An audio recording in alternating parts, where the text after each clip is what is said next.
Hey, everybody. All right, I'm going to go ahead and just get to it. Psalms 13 says, "How long, O Lord, will you forget me forever? How long will you hide your face from me? How long shall I take counsel in my soul, having sorrow in my heart daily? How long will my enemy be exalted over me? Consider and hear me, O Lord my God, and lighten my eye, lest I sleep the sleep of death, lest my enemies say, I have prevailed against him. Let those who trouble me rejoice when I am moved, but I have trusted in your mercy. My ear shall rejoice in your salvation. I will sing to the Lord because he has dealt bountifully me." One, we face storms in life, just like he did in verses 1-4, where we question God, where we go through these moments and we realize life isn't pretty. And like just storms out there in real life, we like last week, you face darkness. You can't see. It's surrounding you. You feel blinded. And you feel like sometimes God isn't there with you. So you're facing these storms not knowing what to do. We all go through it. Whether we've been through it or going through it now or will go through it, we go through these storms of life. And it's troubling because we don't know what to do. But one thing I've realized to do is that you stand firm in your faith through these storms. You stand for, like in 5 and 6, he said, "But I have trusted in your mercy. My heart shall rejoice in your salvation." David standing firm in his faith, and that's just like you, because it says in 1 Peter, the devil is going around you lurking, ready to just devour you like a lion. But then it says in the second part, verse 9, "Resist him steadfast in the faith." And it uses that specific word because that's what God wants from you. He wants you to stand firm in your faith. So imagine being out there in a storm, just blowing in wind and rain, whatever it is.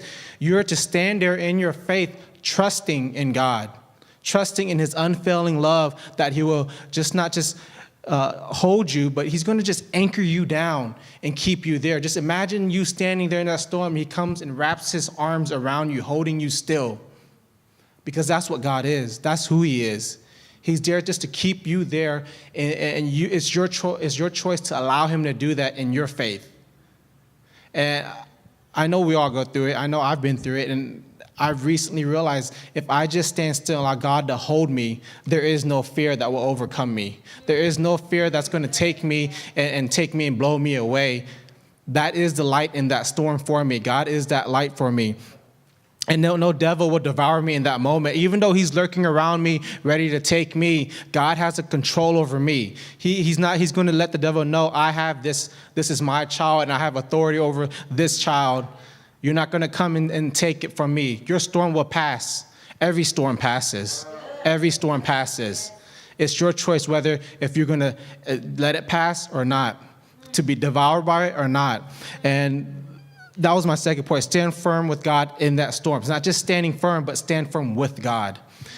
The third point is embrace life after the storm. Many people, as they go through their storms, they don't embrace life afterwards.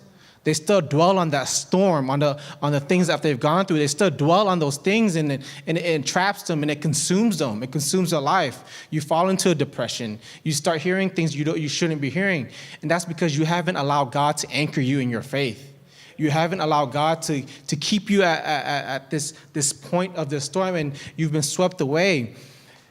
So you got to learn how to embrace life after that storm, because just like any storm out there, what happens? Light comes out. There's beauty. The grass grows greener. The sun is brighter.